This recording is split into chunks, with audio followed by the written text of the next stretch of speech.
All right, well, we're going to go ahead and get started. So I just want to say thank you so much for attending the April webinar. Today we're going to be talking about the Georgia Grown Market at the Georgia National Fair and the Sunbelt Ag Expo as well. So we have a lot of opportunities for members to be involved there.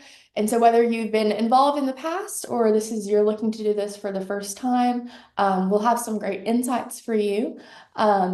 We're doing this webinar series addressing some hot topics that are really specific to Georgia Grown members. And so this is part of that series. We've already done one on food safety and agritourism.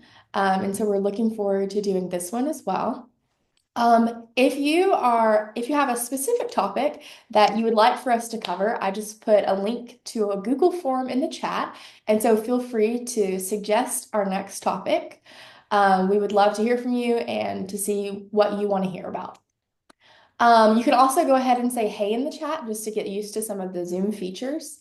I do want to go ahead and say that this will be recorded and we will be shared via email after the conclusion of the webinar. So we'll have this recording so you can go back and look at it later. And any questions that you have throughout the webinar, there's a Q&A section. And so go ahead and put your questions and we'll be able to ask those live and our panelists will be able to answer those. So like I said, today we're going to be talking about maximizing your opportunities at the Georgia Grown Market at the fair and the expo.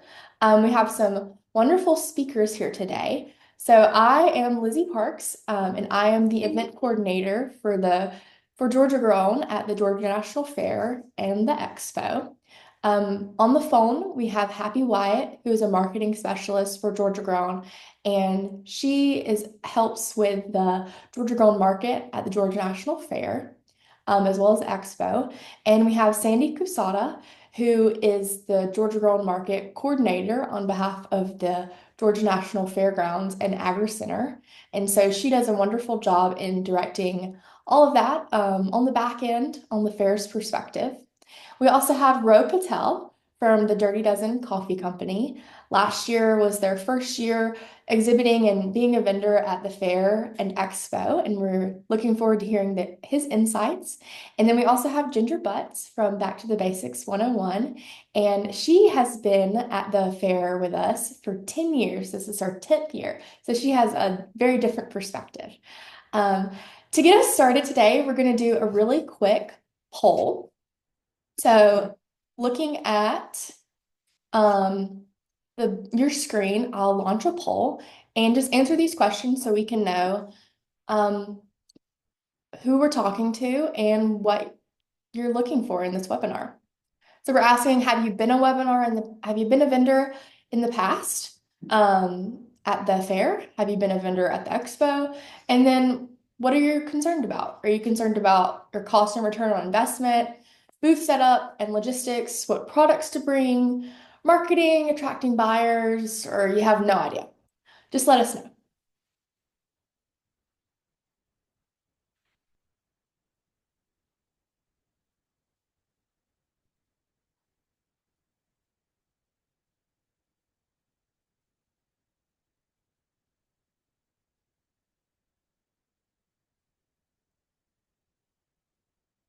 A few more answer, then I'll talk about the results.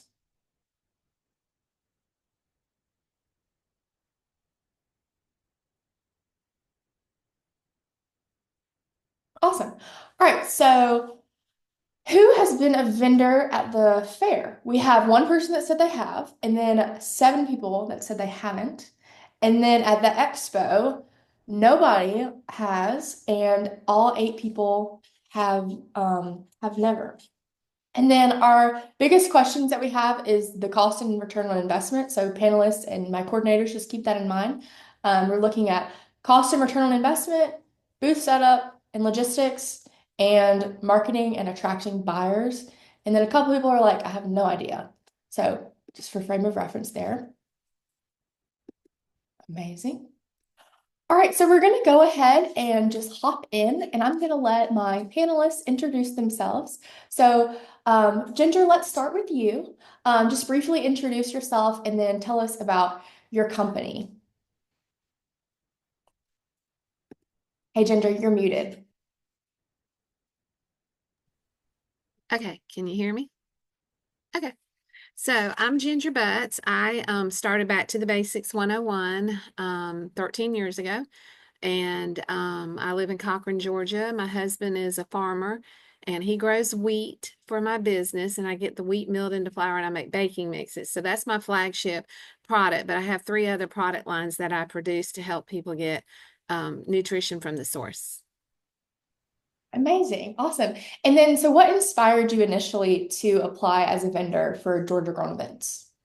Well, because Georgia Grown is awesome. Like I have several different um oh gosh, marketing um entities that I could sign up with, and I tell everybody that Georgia Grown is my best ROI on any of them.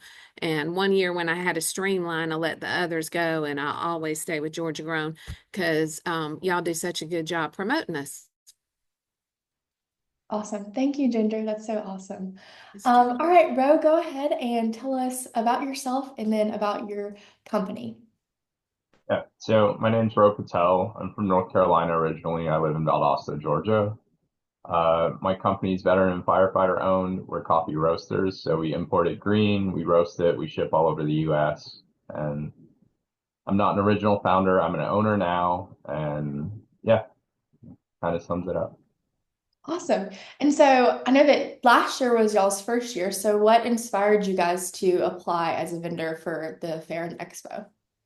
Yeah, so before I was with the company, we were already doing the expo, which has been great for us, and I'll get into that later. But we had never gotten into the Georgia National Fair before, and when I got with the company, we were getting these Georgia Grown newsletters, and I tend to check emails a lot better than my partners, and so I was like, man, there's a lot of opportunities with Georgia Grown, and so that was one of the things that I came across that we applied for, and even with a hurricane happening, it was good for us.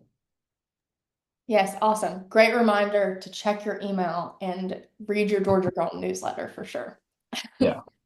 Awesome. All right. So happy if you'll go ahead and tell us about yourself and then your role with Georgia Grown at the fair. Good morning. My name is Happy Wyatt, and I am a coordinator for Middle Georgia. We don't really have county territories anymore, but I cover the majority of the center state. I have been involved in the fair for several years now, and it has become a favorite thing for me to do. Awesome. We're very happy to have you, Happy. And Sandy, if you'll go ahead and tell us about yourself and then your role with the Georgia Grown Market at the fair. Hi, I'm Sandy Kusada. I'm Director of Georgia Living here at the Georgia National Fair. Can you mute this? Can I mute? Hold on 1 second, y'all. Can you just do Okay, that? perfect. Is that better? Yes, that way we can hear without an echo. Okay.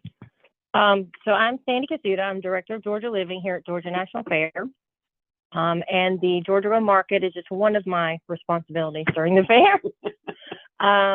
I have been with the Fairgrounds since 2006, and we've been working with Georgia Grown since about 2013. Yeah.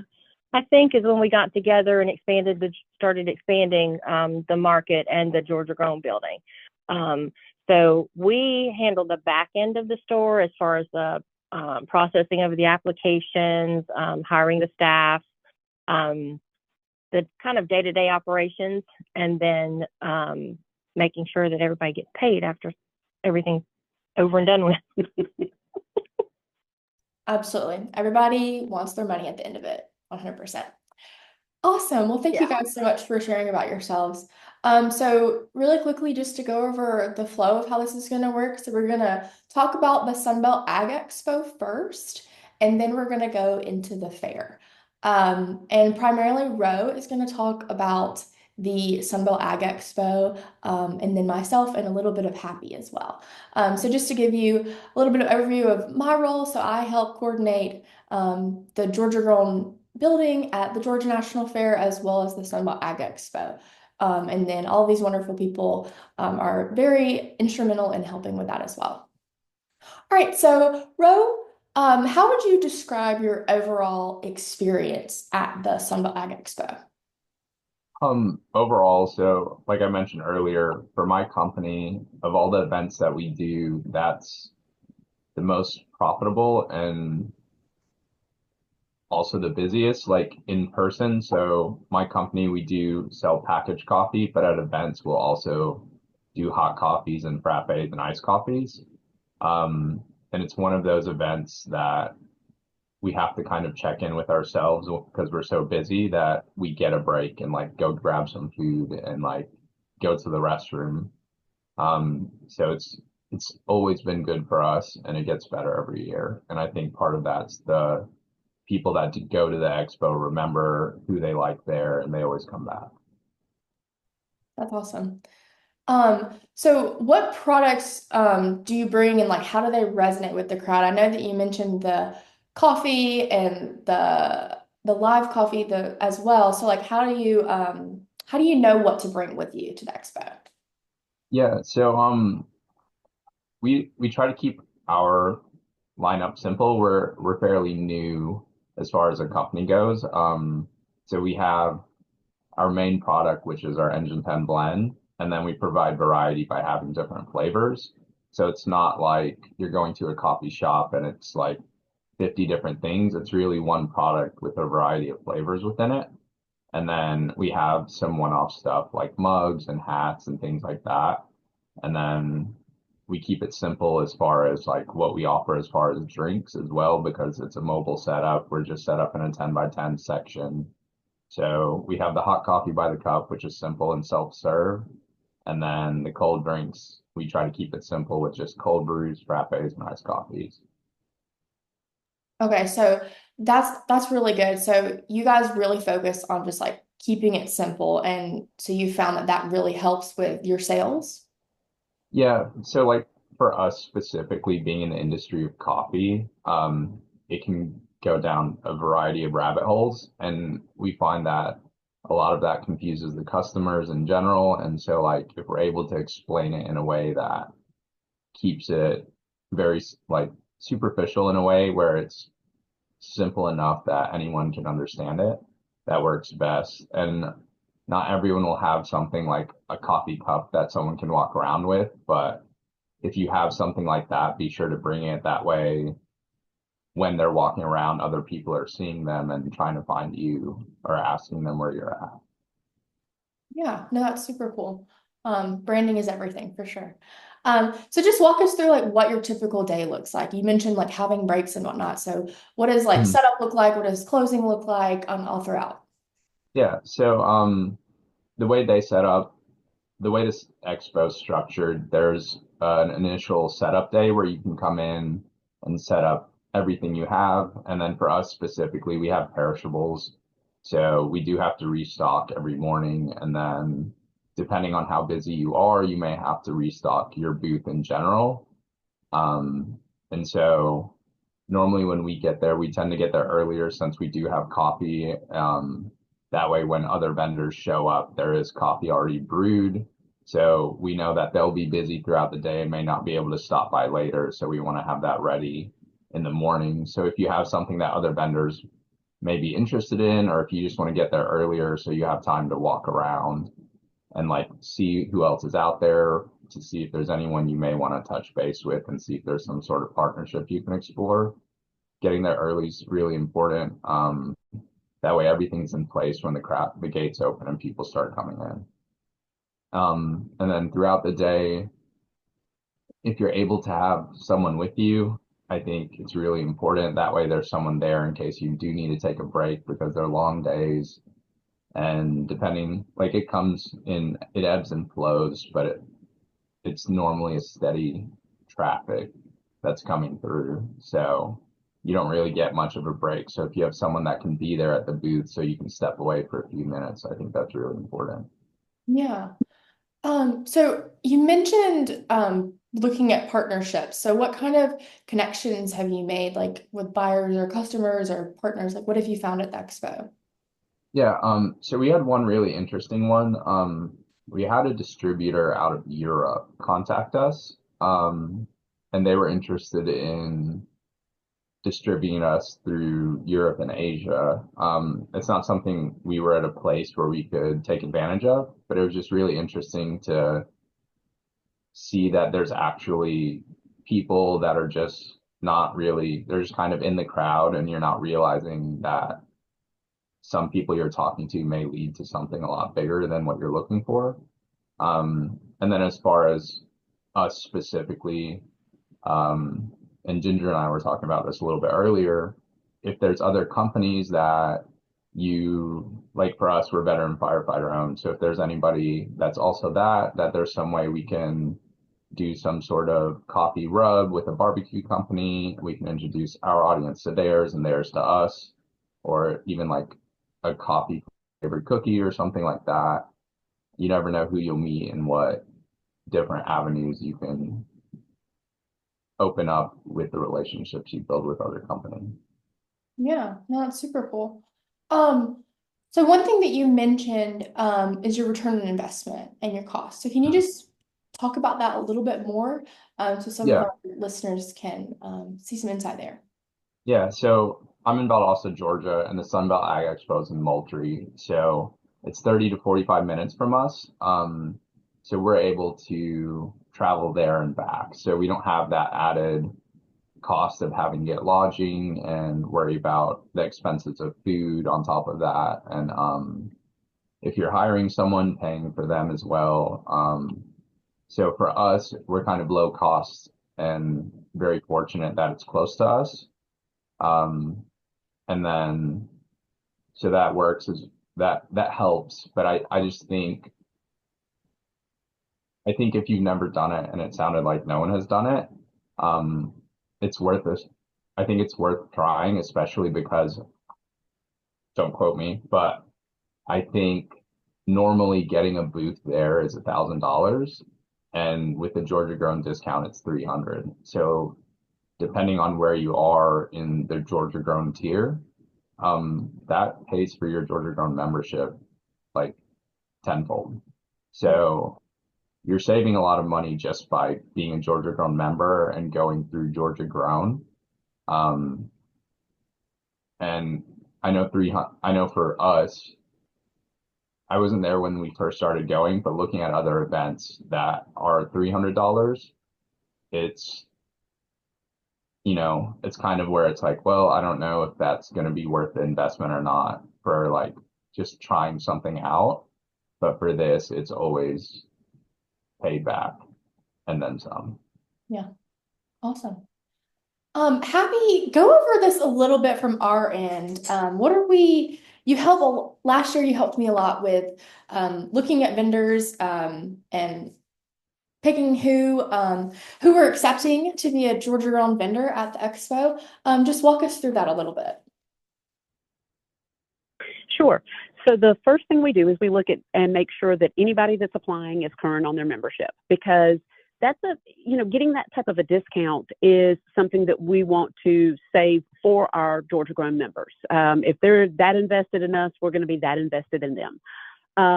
We try not to, at any function, we try not to have a lot of the same people. You don't want 20 soap vendors.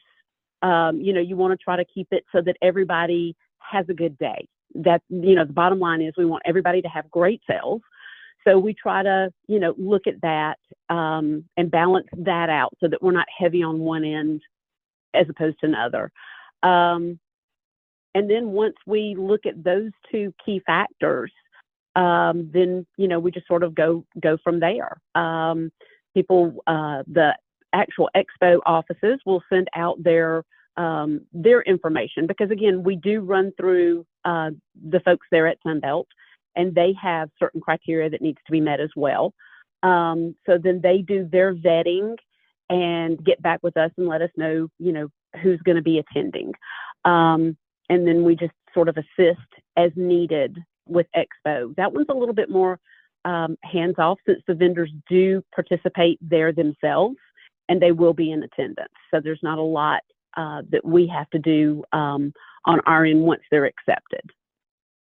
So basically, Happy, what you're saying is if you want to do the expo, you need to apply as soon as possible and make sure that you're up to date on your Georgia Girl membership. Absolutely. Awesome. Bottom line, absolutely correct. Awesome. Okay, so we're gonna switch over just a little bit and go into the Georgia National Fair.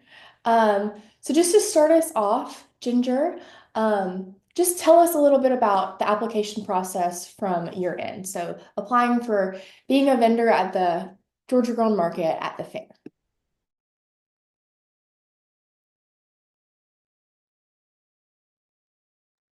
Okay, so I hang on to all paperwork. I'm just from that old school. And so preparing for this call, I went and looked back through my old applications. And when you talk about the application process, the first time it was really tedious because I really wasn't like a business. I was, but it was more like a hobby. And so one thing I didn't have was UPCs. And I was such a small business, like, you know, um, it, it, the revenue wasn't there. And to buy UPCs requires putting down a chunk of money. And I never knew anything about that. But I had help, lots of help, and through the different coordinators, and was able to get my product in there that first year. But the application process was tedious for me because I was more of a hobby business than a business. But somebody who's like a sure enough business, it may not be as tedious as it was for me because they may know the things that I didn't know. But now, after doing it, this will be my 10th year. I just look at the previous year and I just basically copy and paste. Yeah, for sure. Sandy, I want to ask you about that from your end. So Ginger talked about the UPCs and all these things. So on your end, what do you look for when you're reviewing applications? What does that process look like for you? So when we review applications, well, first of all, the application is complete.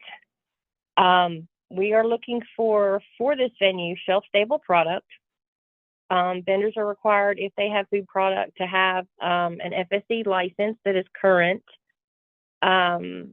So even though a lot of times here lately, I think we send out the application in May and people fill it out and turn it in early. Those FSC licenses expire at the end of June. So we then go back and remind them that we have to have a current license by the time the fair rolls around in October. Other than that, UPCs, we don't necessarily have to have a genuine UPC code, though most businesses do have, if they're going to sell anywhere else, they have established UPC codes. But for the smaller ones that are just starting out, we do have a barcode program that we can use. So if you're a small business, you just started making soap or whatever your product is, and you need half a dozen UPC codes, we can create those and print labels for you to put those on your product. And then other than that, we revamped last year and made a sample of an inventory sheet, which includes the information that we need to program your product into the computer system. And basically the things we need are scannable barcode, picture of your product, and description and price. Oh, absolutely. And I think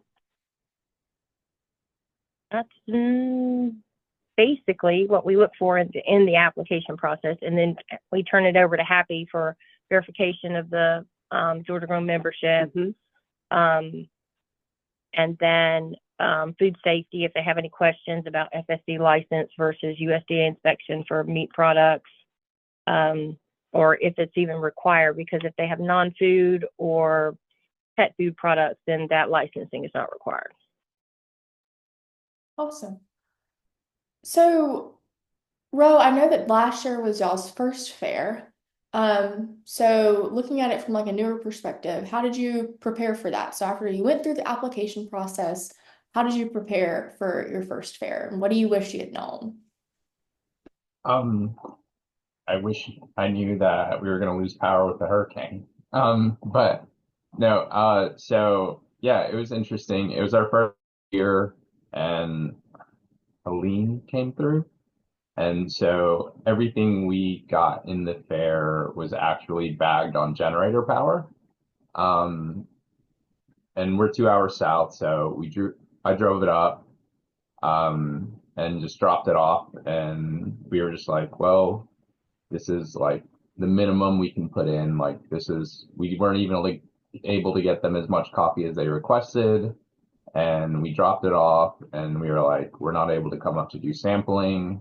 And it was like, well, just see what happens. And we did, I, I guess we don't have anything to compare it to, but we did better than we thought we would. And so this year we're really looking forward to being more prepared. We have new printed bags we're excited to have there, and then we're planning on being there for samplings as well. And so it was very cool. It was interesting to see that like with the minimum effort and like everything being all over the place, we were still able to get in and do well. And so we're excited about this year. Yeah. So sampling is a really big part of it. And Ginger, I know you've had a lot of success with your sampling. So go over what that looks like for you. Sampling is what sells, and I mean, and it builds your following, getting to know people. I mean, I can't say it enough, like sample, sample, sample. Like, one of the questions, what would I do differently? I would sample more. Sampling is where it's at. Because you're talking to the people and you're able to tell them about your product versus it just being displayed and hoping that your branding is telling the story. So, plus I love talking to people and making new friends too. And so, sampling's where it's at for sure. And it's easy for me because I'm just 45 minutes away. Yeah, that definitely does make it easier. Mhm. So, Sandy, on your end, can you just walk us through what does that sampling process look like? If I'm going to be a vendor at the market, how do I get to sample? Okay. When you turn in your application, you excuse me, you actually mark on the application whether you're interested in sampling or not. And then once the applications are processed and the vendors are accepted, we send them a consignment agreement.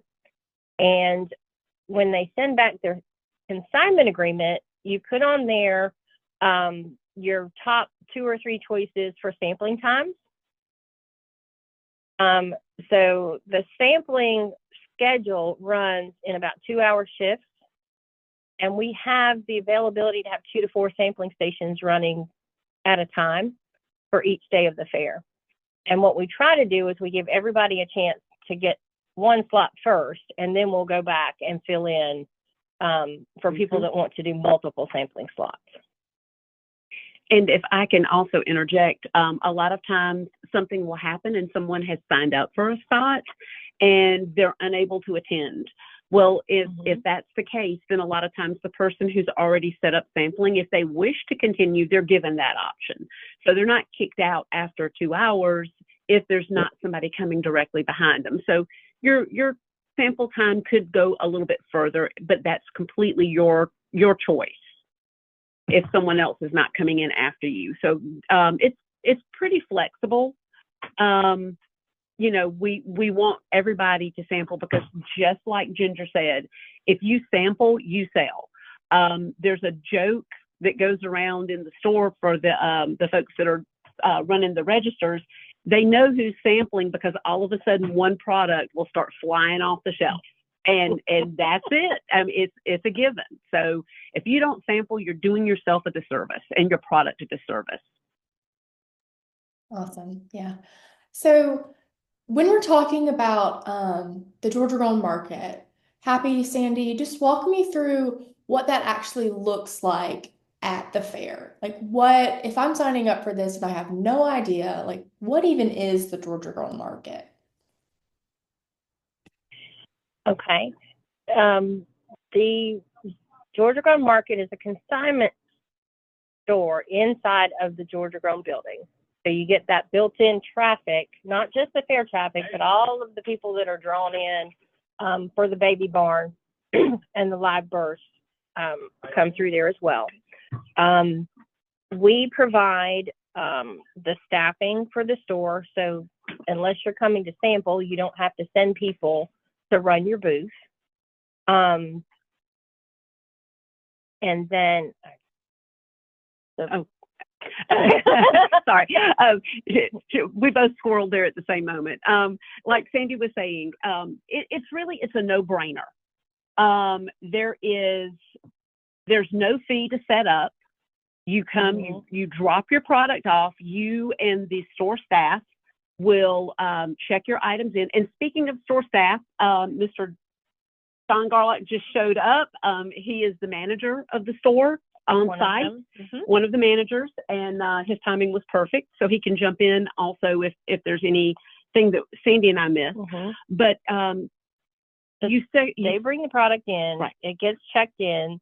The vendor sets up the product. We assign a fixture and a space depending on the amount of the product and the type of the product that they're bringing. The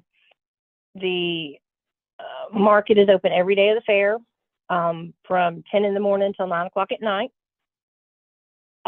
If we run low on product, we ask the vendors to bring enough product to fill their fixture and then enough backstock to fill it again in case it runs out.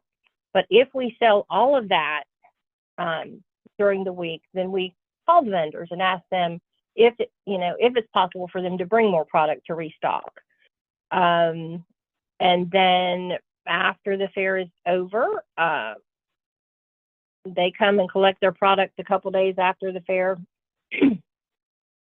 And then we process checks.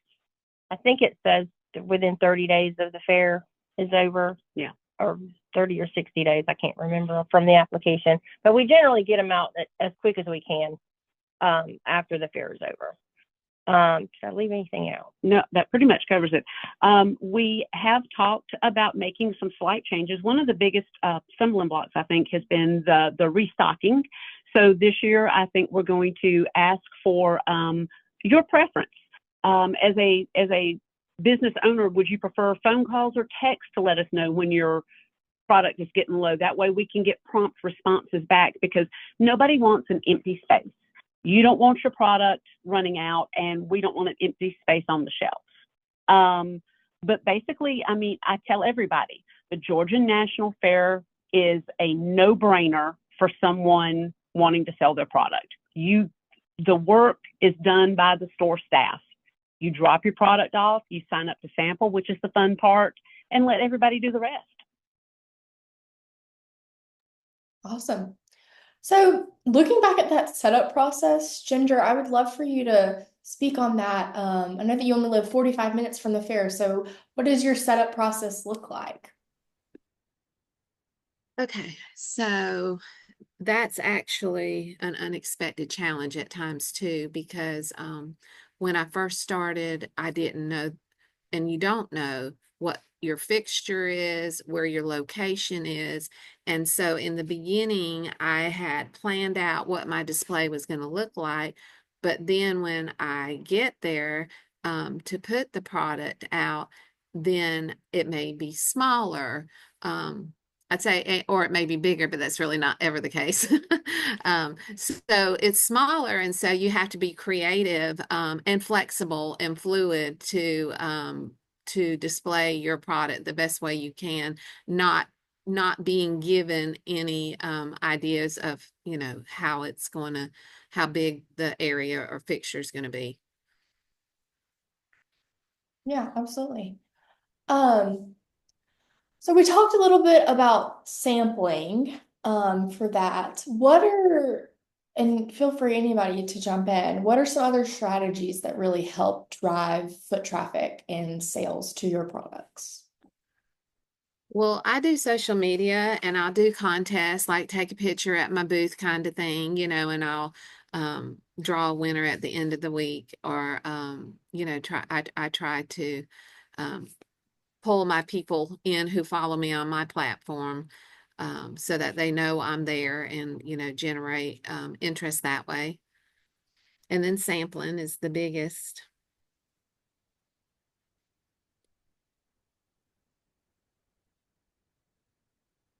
Awesome. All right, so for my coordinators, what are some of those things that vendors can do to just really help make the whole process go smoother, whether it's the application or the setup or throughout the fair? What can vendors do to make that go smoothly? Okay. For the application process, first, if they would just make sure when they're submitting their application that the application is complete, that their FSE license, if they have one, like I said, is not expired, and that they just include their barcodes, that their pricing is correct, that they have complete descriptions of their product. For on-site, once they get on-site, make sure your inventory is correct. Know what you're bringing before you get here. Have a list, because when you get it here, we're going to pair you up with a store manager, and basically the two of you are going to check it in like you would if you dropped it off at a retail location, to make sure it matches. And then when you set up your display, when you bring your product, it's up to you to set your display in that space provided and make it attractive for the buyer. And this year, we hope to have the signage available when you get here, so you can place that signage on your display and matching up your product. So we cut down on errors with that. One other thing we have is restocking. For restocking, we make appointments for restocking before the store opens in the mornings. And the reason we do that is because that is the time where it's easiest to get up to the building to get your product into restock, but also because once that store opens, we don't have the staff to stop, take somebody off a cash register to receive that product, to get it processed, to get it out on the shelf. So as far as restocking, if you need to bring product in, then we need to get it in there before the store opens.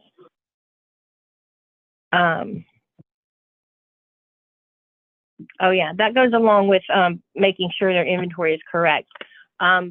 When you submit your inventory with your application, if there is something that you have left off or something else that you want to add, if you'll email us ahead of time, if we get it soon enough, we can add that to your product inventory list.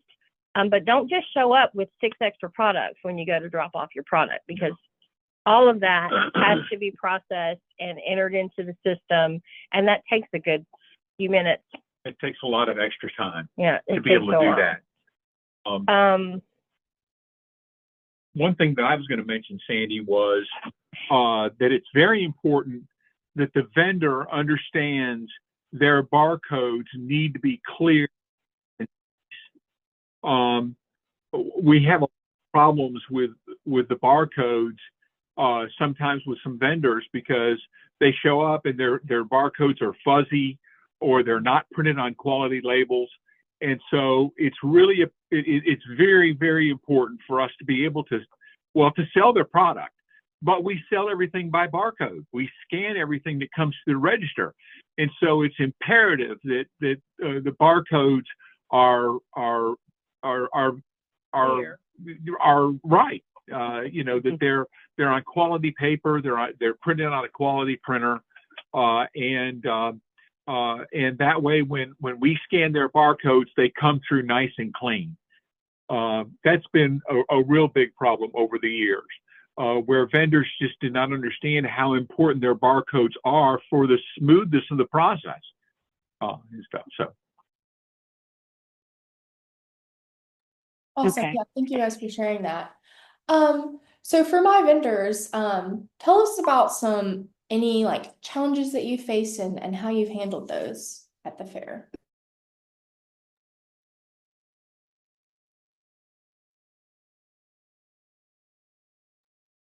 Me and this mute button. So I guess it's just me when you say vendors. The challenge is being informed of when to restock, because that store is busy, busy, busy, busy. And so how I've handled the challenge of being informed is when friends and followers and such are going into the fair, because I got people going to the fair, all the time. I ask them to take a picture of my display so that I can get a bird's eye view of how it's looking, and just kind of take ownership of that instead of waiting necessarily to hear from the staff.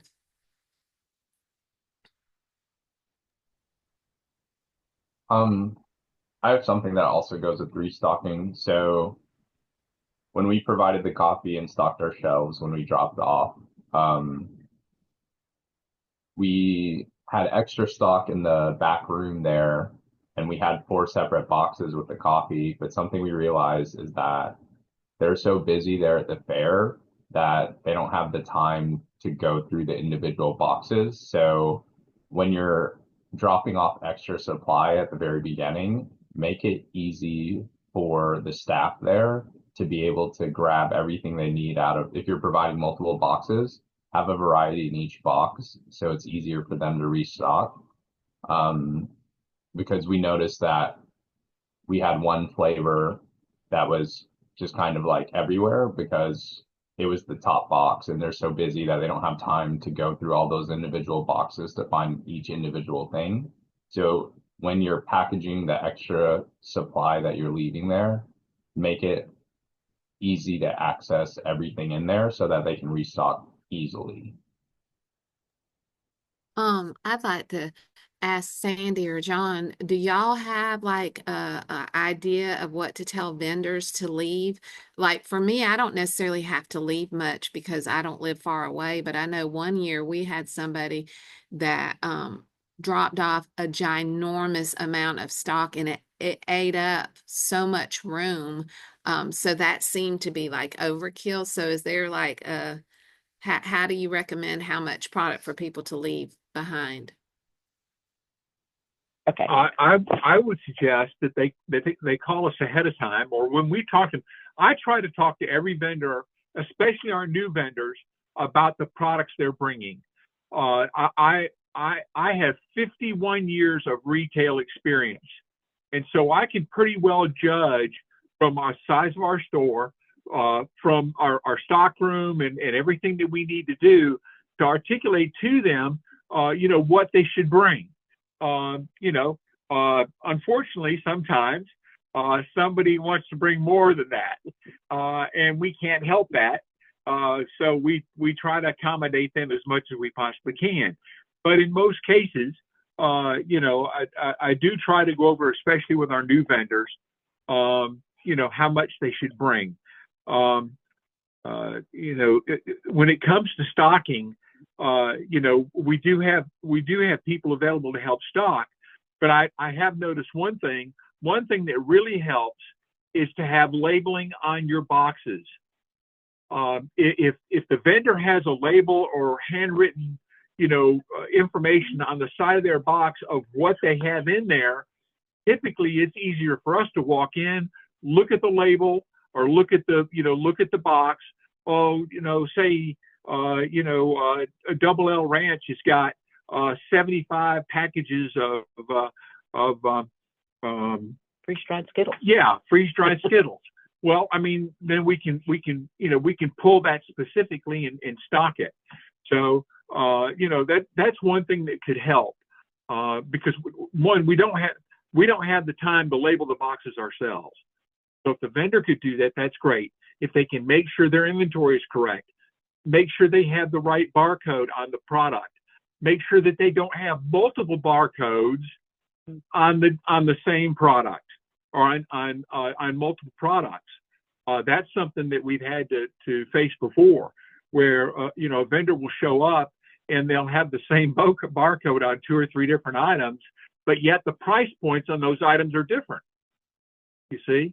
And so, any of those kind of things would really help. Sandy, do you have anything to add? No. Okay. And yeah, John's right. Clear labeling is very, very helpful. One of the problems that we sometimes see is people, when they're coming to restock, they're not prepared to walk from where they have to park their cars. Their parking is at a premium. It's because it's the fair. There's always groups coming in every day. So I would recommend y'all get a nice wagon that you can load all your product in, and wear comfortable shoes and be prepared to walk, because you're not always guaranteed that someone can break away and come help you get your product in. Also, check with the store. If you're coming to sample, you're going to be given a ticket to get into the gate, the vendor passes. That is the vendor's responsibility to pick up. So let's say that you're signed up to sample in 3 days. Well, you're in there stocking for some reason. Go ahead and check. Hey, can I get my vendor pass for the day that I sample? And they will sign it out to you at that time. It's your responsibility to get one, which, I think is a pretty good deal. You're not having to pay to get in to sample your product. They're giving you the pass to get in, and they're also giving you the opportunity to promote your product. So it's a win-win. So don't forget to ask about passes whenever you do want to do your sampling. We try to hand those out when you sign up for the spot. Right, but sometimes. But if for some reason you don't have it, then make sure you have it before you come back, because they're not going to let you in at the gate. Yeah, they're sticklers. They're not just going to let you in because you say you're a vendor. Yeah, awesome. Those are some really great points. So for Ginger and Ro, for you guys, what products sold best, and why do you think those did well? Well, for me, the fair is in the fall, and so I have a lot of different varieties of baking mixes, and so then I stick with the seasonal ones like pumpkin muffin, sausage cheese balls. So for me, I stick for what is seasonal when I choose my products. But I have 4 product lines, and I put them all out there because a lot of people in the state of Georgia who are my customers come to the fair to buy because they're coming to the fair anyway, and this way they don't have to order it and they can save shipping. So I just put all 4 of my product lines out there, but when I can be seasonal, I do. Yeah, we kind of did the same thing. We kind of put out every flavor that we had as far as a year-round staple, and we weren't able to get any seasonals out last year, but that is part of our plan for this year. Yeah, no, that's a really good point. Tailoring your products to the season and to the who's coming to the fair. That's really good. Thank you guys for sharing that for sure. So with that, vendors, did participating lead to any like new opportunities or contacts or growth for you guys? Yeah, I have picked up more retailers through them seeing my product at the fair. I've picked up new customers, so absolutely. Yeah. Yeah, we saw an increase in like online sales while our products were featured at the store and the fair. So I think that directly correlated. That's really exciting. I'm so glad. That makes me really happy. And I'm sure that makes Sandy and Happy also very excited for that too. On that, so I would love to hear from Sandy and Happy like a favorite vendor success story or just something that's really memorable and with the Georgia Girl Market. We're going to let John hop in with that. We will, but I do want to say, anybody that knows me knows that my greatest joy is having someone come up to me after an event and say, this was the best event I've ever been at. That's my goal for everyone in there. And yeah, for all of us. We develop relationships with our Georgia Grown members, and we want y'all to absolutely knock it out of the park. I will brag really quickly. One of my favorite people, and it's not necessarily something that, come from the fair, but she sells a lot, is Good Boy Goodies. Who would expect a dog treat to do well at the fair? Because people like grab and go stuff. But Keisha has just really, folks come and look for her to buy the dog treats. And it's just something that you wouldn't, again, not the normal fair item. So I think that's really, really funny. John? He had a note right there. Good Lolly. Oh, Good Lolly. Good Lolly's another one. Oh boy. Local business out of Bon Air. And, with all the junk food at the fair, and this is lollipops. Yeah. These are $3.97 lollipops that this guy is selling. Kills it. The first year he was here, I think he sold about 1,000 lollipops. Yeah, easily. All right. This last year, his second year being here, he sold over $7,000 worth of lollipops. Crazy. During the fair. This guy was phenomenal. That is definitely, a success story, as far as that's concerned. Another one, James Alexander, came to the fair about 4 years ago. And he had a brand of pickle. He had developed a new pickling process. And it was called the Real Deal Pickle. Yep. And the first year James was here, I want to say he sold about 50 or 60 cases. Pickles go real well. And he was out in front of the store every day sampling. Yep. That's how important sampling is. The more you can get out there and sample, and we try to accommodate everybody as much as we can. There are some vendors that just don't have time to sample. There are vendors that have time to sample once or twice or maybe 3 times. And then there's vendors that want to sample as much as they can. So we try to accommodate everybody that we can in filling out the schedule, especially when we have 4 booths that are available in front of the store for sampling. But anyways, James sold about 50 or 60 cases the first year. The second year he came, besides the sampling, he sold 250 cases. All right. And then through a contact that he made there at the fair sampling, he got hooked up with Kroger. And in his third year, the southeastern region of Kroger signed up all his pickles. Yeah, that's right. And now he's in California and who knows where else. That's right. So yeah, there's, you never know who's going to walk through. We do have some, we have great success stories with it. It's something that all of us feel very passionately about. And again, every year it's, we set goals. We'll come up to each other before the fair starts. And, okay, what do you think the store is going to pull this year? What do you think the store is going to pull this year? And, and it has just continued to show the strength of that Georgia Grown brand and how people will even come to the fair to do their Christmas shopping. I've watched people pull a wagon in and fill that wagon up with product. $350, $400 easily. And not even bat an eye. That's right. So, it's an easy way to sell your product, but you need to do a little bit on the back end by doing the sampling, and again, it goes back to sample and sales. I've been here for, I think, 8 years now.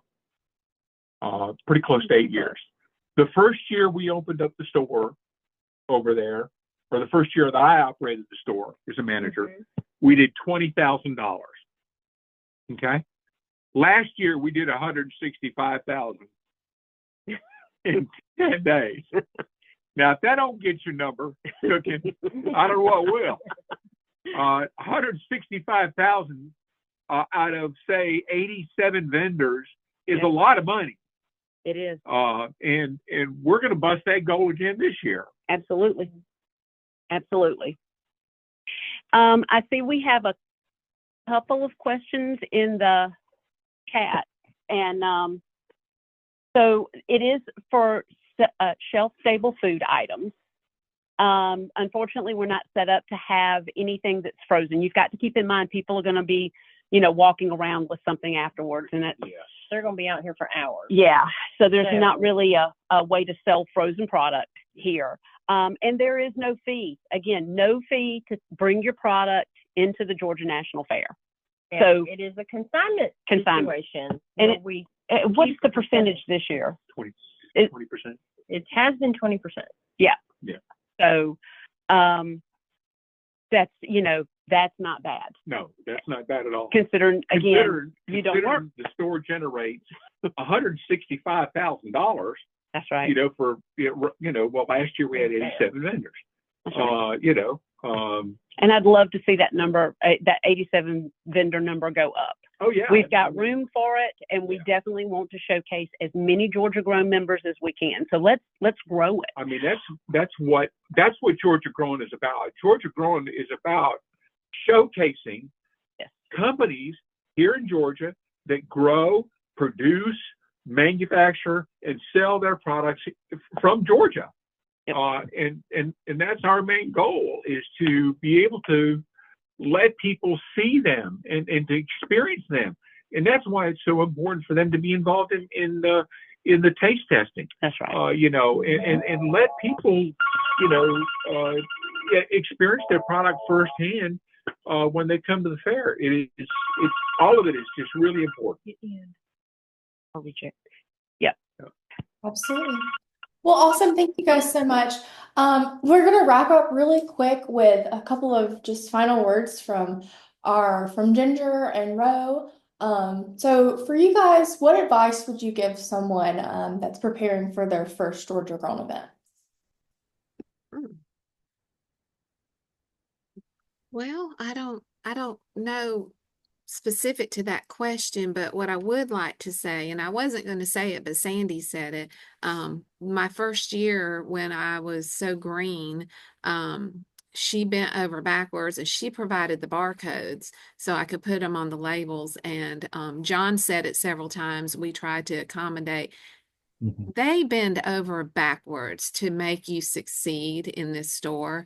Happy is ridiculous how she bends over backwards and does flips to help you get your product, talk about your product. I mean, you just have so much going for you having your product in that store because of the staff, and it's just a great opportunity. Yeah, I agree. I think specific to the question, like there's so many opportunities within Georgia Grown. Like there's the Georgia National Fair, there's the Sunbelt Ag Expo, and there's tons of other stuff. I think focusing on one thing and getting that done before you move on to the next thing versus getting overwhelmed with all the different things that you could be doing is important. So like if you really think the Ag Expo or the Georgia National Fair are going to be what you want to do, just get everything you need for that application done and submitted, and then move on to doing the next thing versus like having a bunch of things happening at once, because there is so much opportunity with Georgia Grown. Amazing. Well, I just want to say thank you so much to all of our panelists, our coordinators, and our vendors. So Ginger and Ro, thank you guys so much for being here. And then to my team members as well, thank you guys for being a part of this. And then also to our participants as well. Thank you for joining in and listening and hearing more about the Georgia National Fair and the Expo. Just a couple of final thoughts from us. So the application for both of these will be coming out very, very soon. So be sure to keep an eye on your Georgia Grown newsletter and read it and look through it, because there's not only are these opportunities coming your way, but tons more as well. In addition to that, we do have another upcoming webinar as well. We're going to be talking about another opportunity through Georgia Grown, which is our domestic marketing program. So there's a lot to do with that, and a lot of people have a lot of questions for that. And on that note, if you had any questions about the Georgia National Fair or the Expo, feel free to direct those to me or Happy, and we'll disperse as needed. I'll be sending up a follow-up email after the conclusion of the webinar, and we will send out the recording, and then you'll have our contact information as well on that. Again, you can suggest our next webinar in the link that I put in earlier, and I'll go ahead and pop it in again really quick so we can know what you want to hear about. Again, stay involved, read our newsletter, be on our socials. We're very excited for the fair and the expo this year, and all the opportunities that Georgia Grown offers. Again, thank you to my panelists, and thank you for everyone that attended today. Awesome. Thanks, guys.